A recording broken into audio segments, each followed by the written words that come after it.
I saw someone ask, how do you do French scrambled eggs? Well, it's very simple. You put a little knob of butter. It's basically scrambled eggs, but anyway, little knob of butter like this.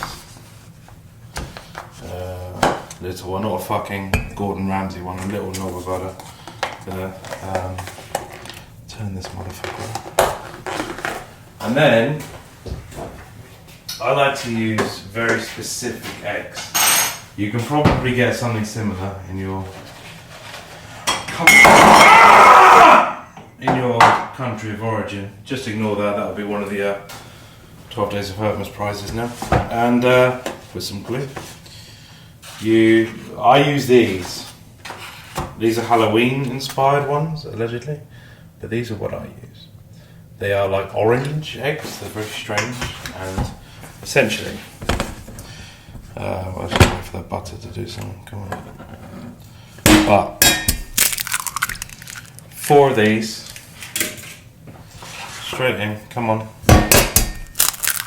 straight in.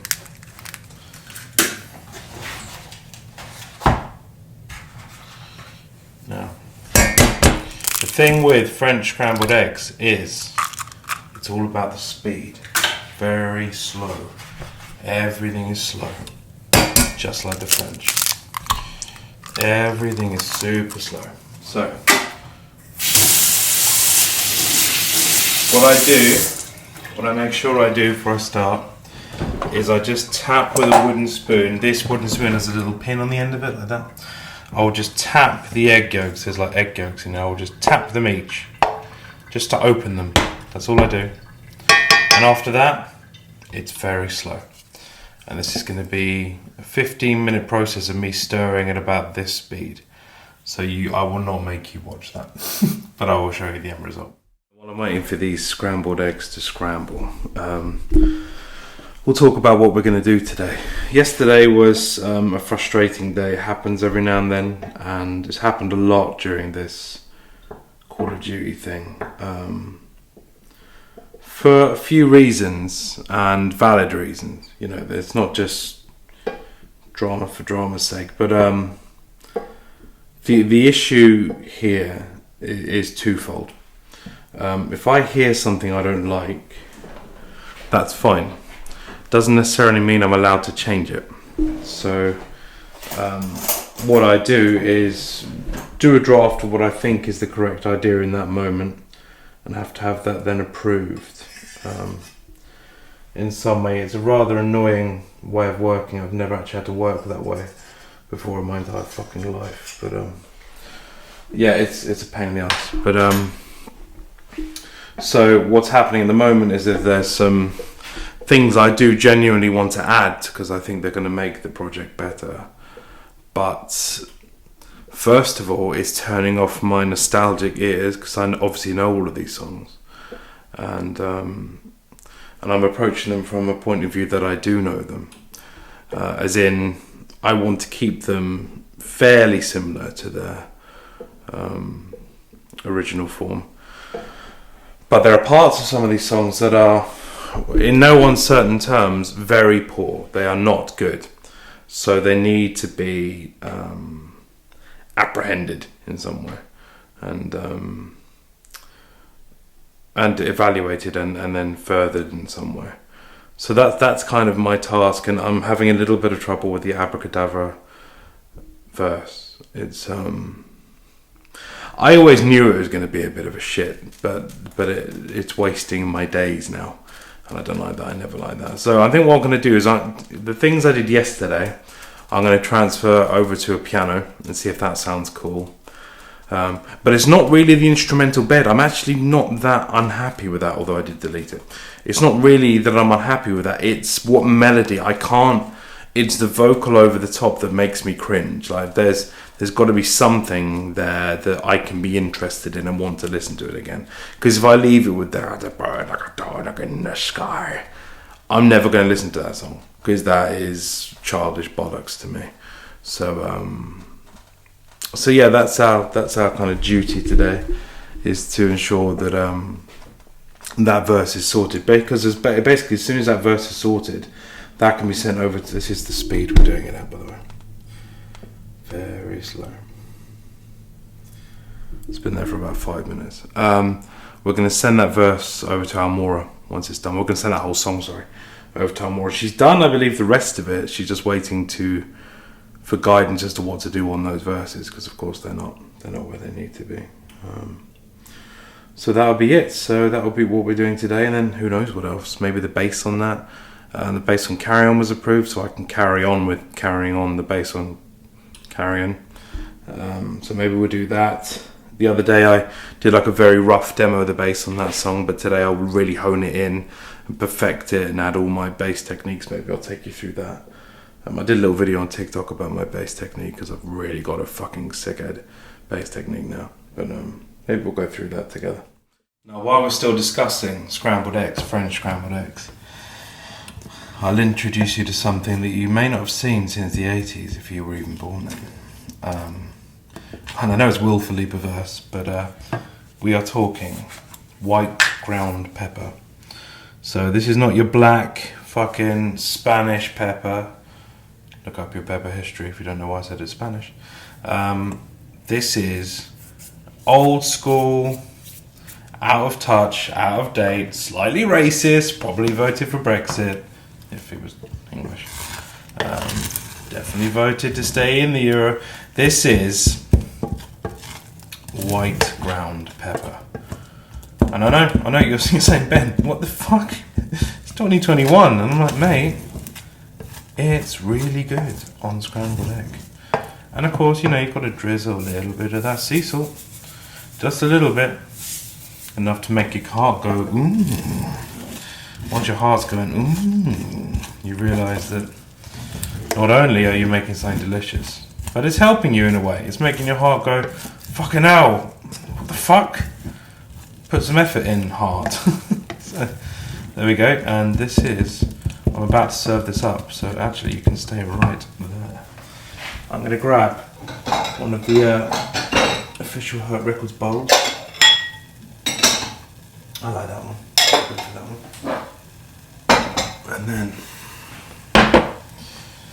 this is one of the bowls. Now, I mean, it's not merch, it's just officially here.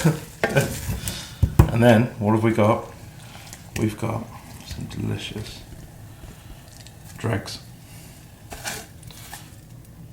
And that is gorgeous. That's come out exactly the right time.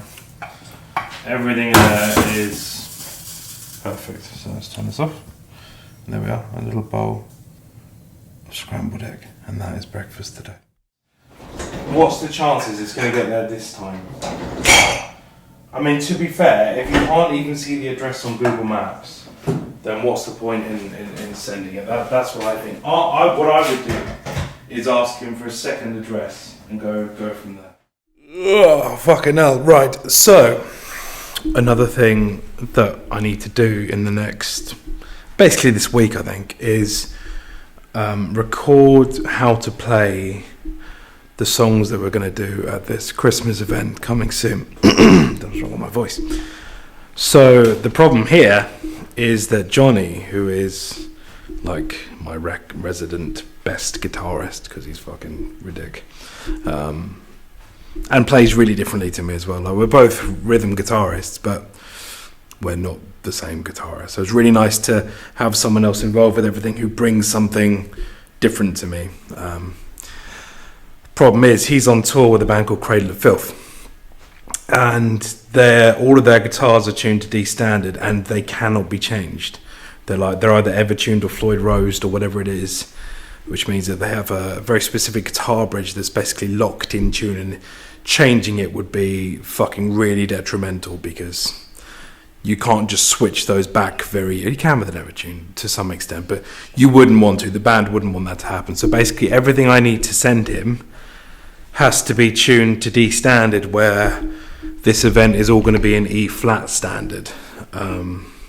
E flat standard is the tuning of the Almora Down record, bar one song, Overcast, which is E flat standard with the dropped D on it. So dropped D flat.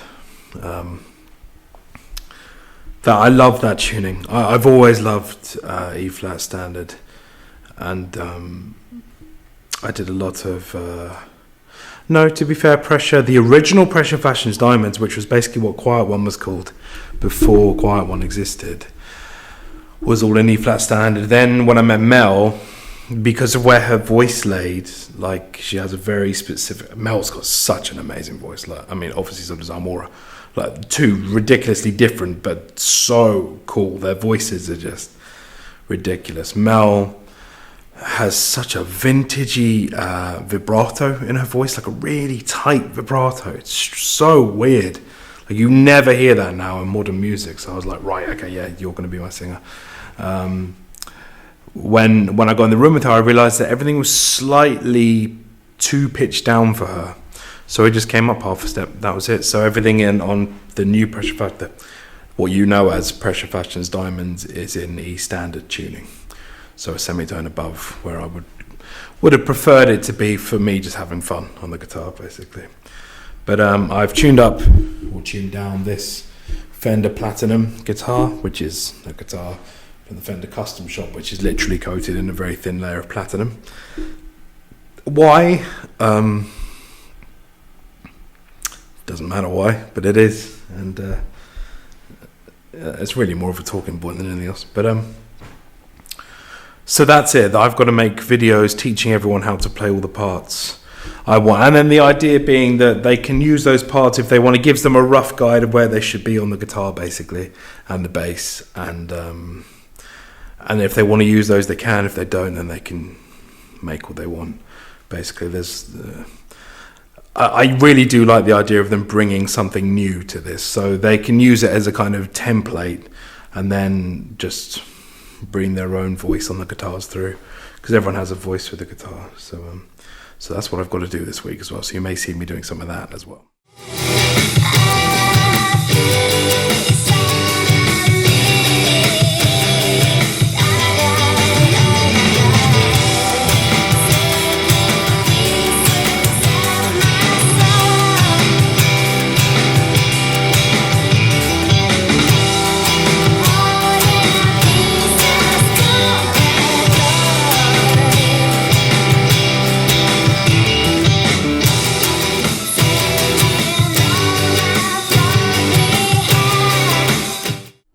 Right, we're going to give it a go then. We're going to give Abracadabra another go, see if we can make something of it. I'm going to first of all try and transpose what we did yesterday onto piano while it's still in my head. If I still don't like it then we'll revise it by creating something brand new. So let's see what we can do. Now, as you're probably aware, I think Steve Muncaster is just a beast of a drummer. But very rarely will you ever get to hear him like soloed, like just the drums. And I mean, just listen to this. This is going from the pre-chorus of Abracadabra, which I am going to sort out in a minute, but listen.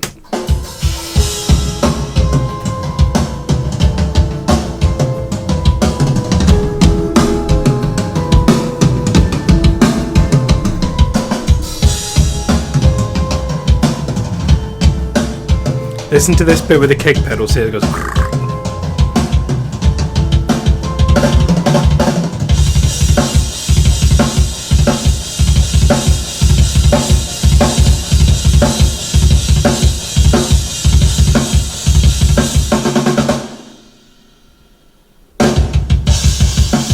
So this is unedited, by the way. This is unedited, so I don't have much editing to do, if any, with Steve. It's like he is like a fucking robot when it comes to, like, a robot in a good way, because he's got like loads of groove, obviously, but I'm always just so mildly impressed by drummers sometimes. The drums are the coolest fucking instrument. So as you remember yesterday, we had some slight issues with the verse of Abracadabra, and it was annoying me because I couldn't become attached to it in any way, and the melody was this.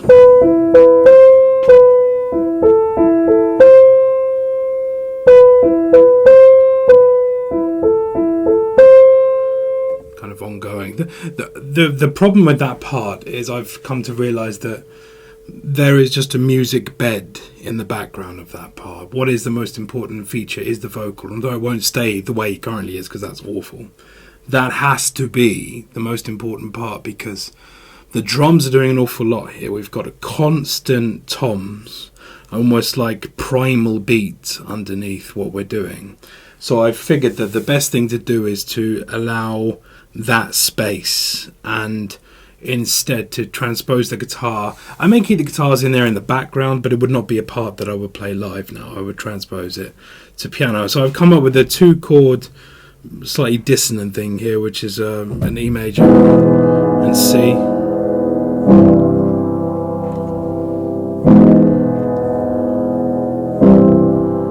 And with just this on top.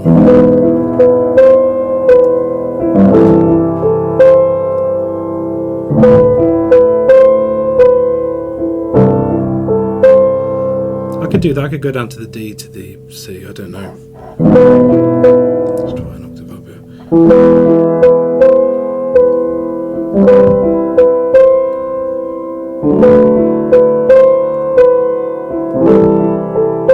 I don't like that as much. So we've got the E here.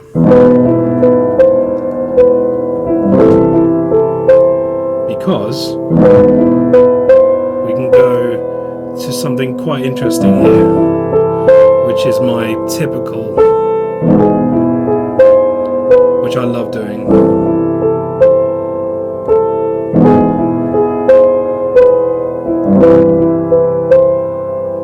Something like that.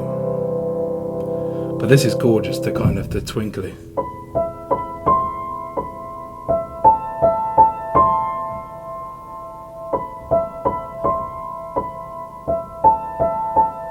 Has that element of anticipation, and there's a kind of, there's an overhang because I'm not letting go of the sustain pedal here. So these notes here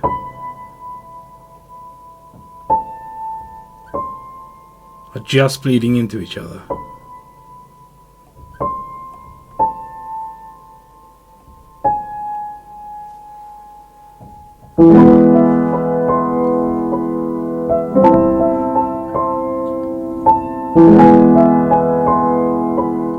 So this is the piano that I talk about as being my favourite piano of all time. This is a C Bechstein. And I bought this because I tried basically every piano that I could find that was available to purchase. And I went into all the stores. I was telling this story earlier today. I went into all the shops and told just the salesman to fuck off. I just want to spend my time with the pianos. This took a while. I did it with someone else. And it took a while. And I landed on this. And I'm going to play it for you in a sec so you'll hear why. But it has this subtle, chimey top end. It's quite dull. But it's quite dull when you strike it softly. But when you hit it, you can give it some fucking welly. Compared to pianos that are probably 10 times this price, I would suggest that this is the best one for what I do, at least. This is where I'm at.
do the same thing when I'm testing guitars. I like to find a riff, and I learn that over the guitar. What I mean over the piano, and what I mean by that is, I have my favourite riffs on guitar, and I like to hear what those riffs sound like here, and then I want to hear the weight of that guitar, and I want to hear the chiminess of that top end.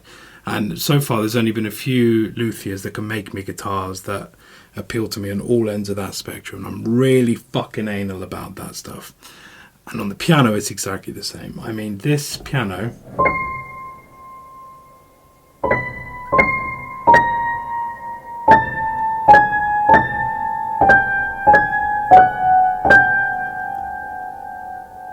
Listen to the overtones. I mean, that's haunting. And then down here, we have an almost sub-frequency range that isn't harsh at all. Listen.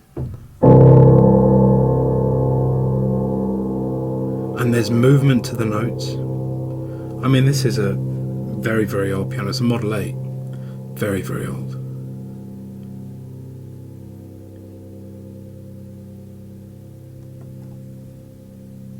And sustained for days. And I learned that from Paul McCartney, actually. Listening to the sustain on a piano and listening for those overtones. And when you do hit a chord, like anything really, we'll just see for now.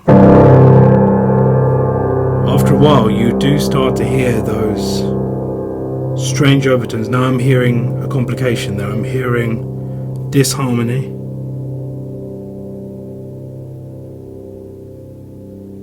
That's now gone. I can hear a fifth bleed, ninth bleed.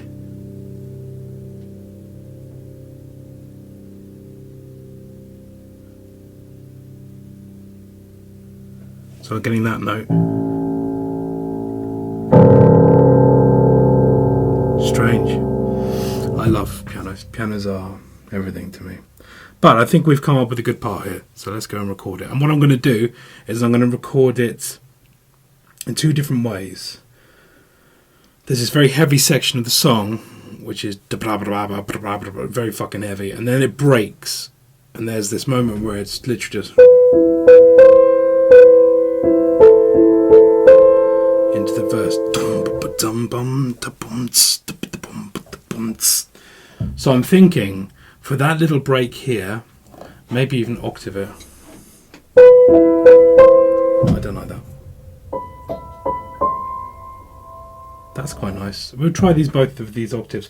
What I'm going to do is put a microphone on the other side of the room all the way over there, and I'm going to just record it mono. Just one microphone through these preamps up here, which are these guys. My Chandler Abbey Road stuff, which I love. And what I'm going to do is I'm going to treat it like it's just an ambient mic.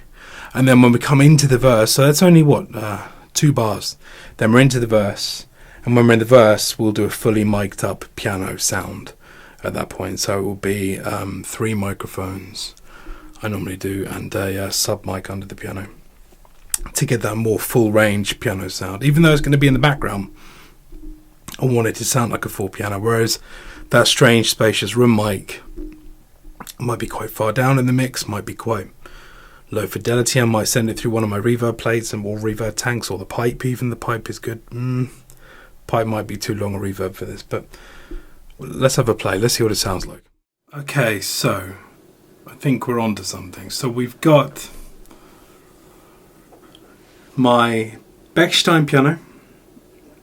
The only thing I've managed to do today is the main verse. There'll be like a kind of room version of that piano like I mentioned before, but I haven't recorded that yet. It took me a long enough time to record the verse, because the problem when you're recording acoustic instruments are things like that pedal, the sustain pedal of that piano. I needed to cut some neoprene out to a really specific size and spend about an hour gluing it to the top side of the pedal, because it's an ancient piano. Because every time you release the sustain pedal, it hits the wooden frame of the piano, and of course that makes a loud bang, especially if there's any sort of microphonic device inside the piano, which there is. So I had to sort that out, and I have to do it every now and then, because that neoprene just wears down over time, and I could just about hear it on the mics. You wouldn't have been able to hear it in the mix, but I could hear it, so I had to change it. So that was it. So I've recorded the verse version. I actually did the little bit at the beginning anyway, but I will redo that tomorrow with a room mic setup. So it'll be like this distant moaning piano kind of thing. Let me show you what I've got for that piano.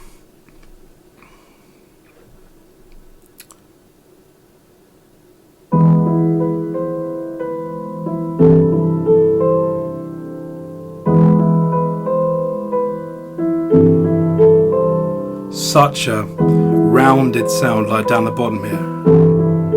I can hear the chord of my left hand, but I can hear it without clashes, and I can hear real definition and softness. So there's that goes round. So in context, sorry. Here you go.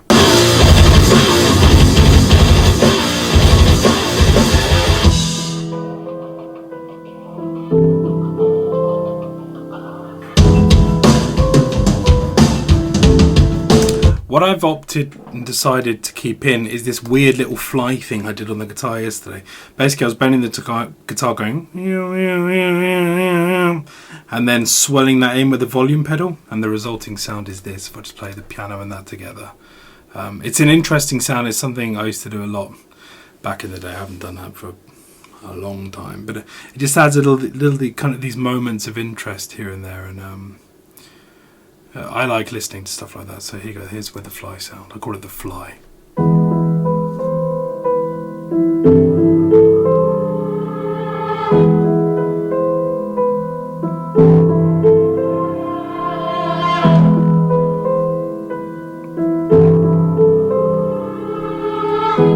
Now if I blend in the original guitar from yesterday, which I undeleted because I thought maybe I could use it as some sort of pad, I'll blend that in very gently with it. I'm going to start lifting the volume of it now.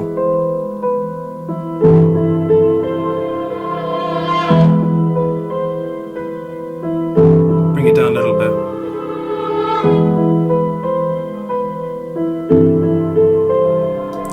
Now it feels like that guitar is like a slight overtone extension of the piano, and I fucking like that. That's cool. You know, I can no longer hear the guitar, I can just hear the resonant frequencies that the guitar bring that the piano doesn't have, and they're complementing each other nicely. The other thing I'm going to do with this is I have a digital reverb here called a TC2290, and I'm going to show you what I'll do is I'll solo that piano again, and you can hear what this is going to do. So if I bring in the mix here, you'll be able to see what I'm doing. Let's just play.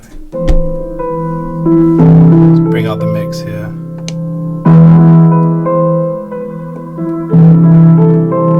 25%. If I bring it right up,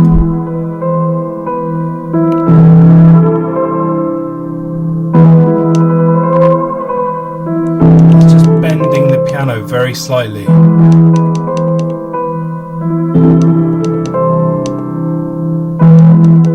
22%. And that to me is giving it's almost like a cassette style warble effect, which I mean I grew up with, I grew up with vinyls, but I had cassettes obviously, and absolutely got used to that sound. In fact, I have there's a pedal up here called the Cooper Generation Loss. Here's a picture of Johnny that was an Easter egg recently in a video. He's got a little umbrella with Hello Kitty on it. What a prick. This thing, Cooper Effects Generation Loss, that does something very similar. If not exactly the same thing, but I love that kind of thing, and just adds a little bit of movement, a little bit of character to an instrument. I mean, that piano's got enough character on its own, but in the mix, this will just add a little bit of something that would otherwise be lost, I think. So I'm happy with this today, and I hope you're happy with it too. And I've actually, since I've been on with you, gone up to the Studio B and have recorded a second piano.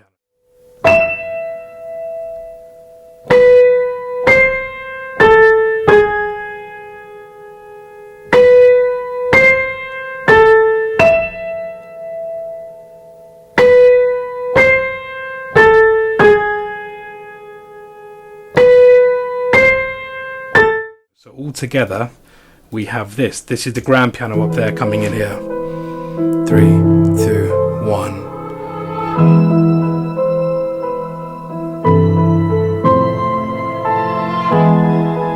If I get rid of the guitars.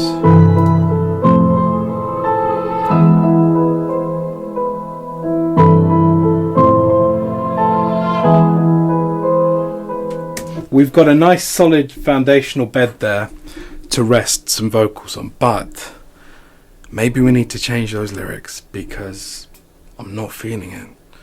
Could fly like a bird up in the sky, whatever is fuck that. These are not. This is not it for me. So yeah, let's crack on with this tomorrow because it has taken me 3.5 hours to do that verse piano today. So yeah, I'm good with just that less than 40 seconds of music. Has taken me 3 hours. So yes, but I'm a perfectionist, and I could hear the piano pedal, so that wasn't good enough for me. That just wasn't good enough. So it's the end of the day today. Was today successful? Yeah, I think it was successful. You know, these things take an awfully long time to do, and yeah, that's taken me 2 days to do 40 seconds of music. I've got to do it again for verse 2 tomorrow, but at least I know what I'm doing now, and everything's set up. But it takes a long time. All this stuff takes a long time. No one realizes. The thing is, I don't use like MIDI instruments, so everything is real. Everything. And even there's, massive rock bands now use fake drums, fake guitars. No, none of that. I think you know this. Everything about me has to be real, organic, or acoustic instruments. All the strings, everything you hear, unless it's like a synthesizer sound, obviously. That's obviously fake. But that's its own thing, But everything is real. And these things take time, and you can get in your head with these things. You could spend time worrying about these things, but that 3.5 hours, 4 hours today could have been used doing something else. Yeah, but actually, the end result is getting closer to the finish, to the end of that record, and that's all that this is about. That's all I'm striving to do all the time, is finish records so you can hear them, and hear them in the way that I would want you to hear them, which is a way in which it's interesting to me. And that's very selfish of me to make music that only interests me, but what's the point? If I don't even enjoy my own music or the music I'm making, what's the point? Anyway, I hope you're all well, and I hope you're enjoying these. Let me know if you're enjoying these vlogs. I do worry that they're dull or a bit boring, but can't really jazz them up in any way, because I just want you to see what's going on here. And every day is different, and every day is something new, and tomorrow will be something new after I attack the second verse of Abra. There was something else to do, which we can discuss, but we've also got something to open tomorrow. There's a company sent me something which will be opening in the morning tomorrow for a guitar, some sort of gimmicky thing, but I'm quite excited about it because it's good, but I'll hold off and make it be a surprise tomorrow. Anyway, I hope you're well. Speak to you soon. Bye.